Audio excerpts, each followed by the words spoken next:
There is a line you do not cross, and you just crossed it. Donnie Swaggart. For decades, Jimmy Swaggart was one of the most polarizing figures in American Christianity. Loved by millions, hated by many, and never afraid to speak his truth, his sermons thundered across the airwaves from Baton Rouge to the world. Whether it was fire and brimstone preaching or controversial takes on morality, one thing was certain: Jimmy Swaggart made noise. But when the televangelist passed away, something happened that no one expected. The LGBTQ community didn't mourn, they celebrated. And in doing so, they sparked a firestorm that no one, not even the Swaggart family, could ignore. The church was silent, the media avoided it, and Jimmy's widow Frances Swaggart remained behind closed doors. But one man finally broke. Donnie Swaggart, Jimmy's only son and the heir to the Swaggart empire, stepped into the pulpit, looked straight into the camera, and fired a warning that has since gone viral around the world.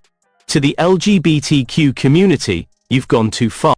The celebration heard around the internet just minutes after news of Jimmy Swaggart's death hit social media. A wave of posts flooded Twitter, TikTok, and Reddit. LGBTQ creators posted memes mocking his past statements about homosexuality. Drag performers danced in rainbow flags shouting "Ding dong, the preacher's gone!"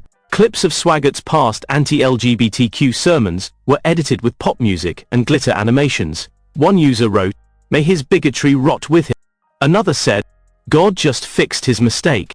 The mockery wasn't subtle. It was organized, loud, and unapologetic. To many in the LGBTQ community, this was justice. They remembered the decades of Jimmy's sermons calling homosexuality a sin, a perversion, and an abomination before God. They didn't just disagree with him, they saw him as a symbol of everything that oppressed them. But to the evangelical world, this was unthinkable. The man who led thousands to Christ, who built a global ministry, who rose from the ashes after scandal, was now being cheered in death. And still, the church said nothing. Until Donnie Swaggart spoke up. Donnie's Sunday morning explosion that Sunday, the family worship center was packed. The death of Jimmy Swaggart had brought in both mourners and curious onlookers. Cameras were rolling. The livestream audience was massive. People expected a memorial sermon, a gentle tribute. What they got was fire. Donnie stood at the pulpit, face flushed with grief and anger. He opened with a few kind words about his father, his strength, his passion for the gospel, his failures and comeback. But then, he paused, and his voice changed. "I watched what y'all posted, I saw the videos, I read the comments, and I held my tongue, but no more." He looked straight into the camera, shaking his head. To the LGBTQ community, to every influencer, every creator, every activist who laughed at my father's death, you've gone too far. The room. What followed was a 10-minute rebuke, direct, sharp, and emotionally charged. You don't have to agree with him, you can hate what he preached. But when you celebrate a man's death, when you dance on his grave, you show the world your own darkness. Donnie wasn't holding back. He listed the viral TikToks, quoted tweets, read Instagram captions mocking his father. "You call it pride, I call it poison." The video that went viral, clips of Donnie's sermon, exploded across YouTube, TikTok, and 10th within 24 hours. Hashtags like #Donnie Swaggart and #GoneTooFar were trending globally. A single clip titled "Donnie Swaggart Breaks Silence, LGBTQ Warning" hit 2 million views in a day. The Christian right rallied behind him. Influencers and conservative YouTubers praised him as the last real preacher willing to stand for the truth. Even Fox News picked up the story, featuring Donnie's words in a segment called "Faith Fights Back." Churches began playing his clip in Sunday services. Pastors used his quote, "You've gone too far," as sermon type. The base was energized. The church was finally speaking again. But not everyone saw Donnie as a hero. LGBTQ responds, and they're not backing down. While Christians cheered Donnie's warning, the LGBTQ community didn't cower. They clapped back with even more heat.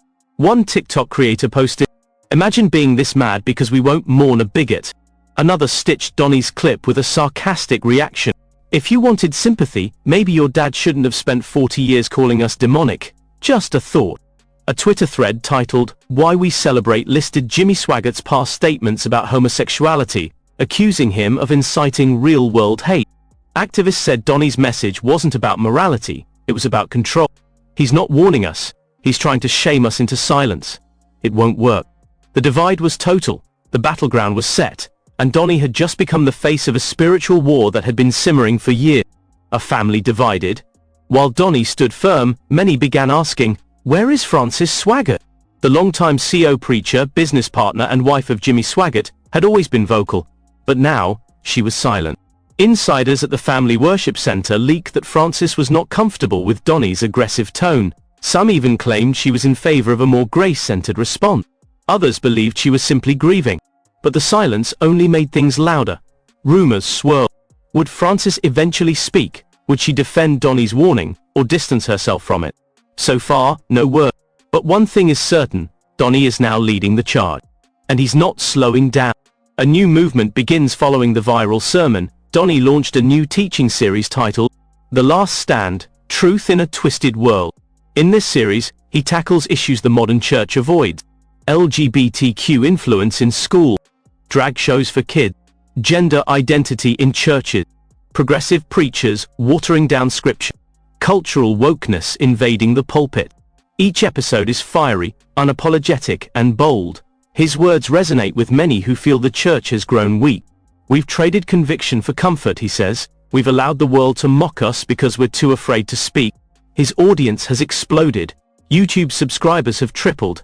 Sonlife's viewership has doubled. Donnie has gone from preacher's son to spiritual general.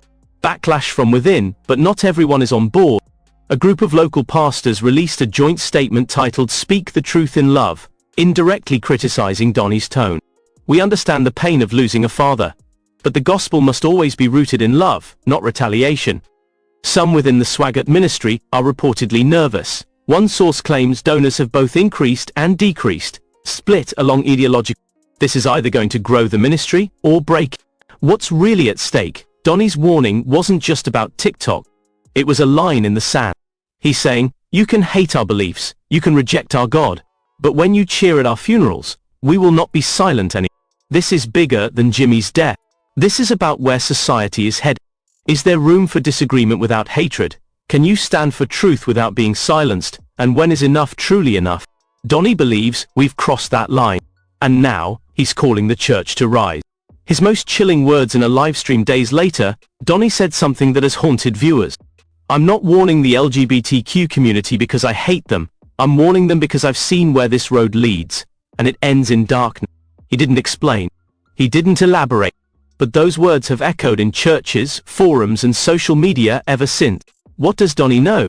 Or is this just the beginning of something deeper, something spiritual? Conclusion: whether you love him or hate him, you can't ignore him. Donnie Swaggart has stepped into a firestorm. Some say he's brave. Some say he's bigoted. But everyone agrees on one thing: he's not backing down. And in a time where most pastors are playing it safe, where churches are being split by compromise, and where mockery has replaced mourning, Donnie's voice is rising above the noise. Love him or hate him, you're hearing him. Loud, clear, unfiltered. And maybe that's what's been missing all along. A preacher who doesn't flinch. A son who won't stay silent. A warning we might all need to hear before we go too far.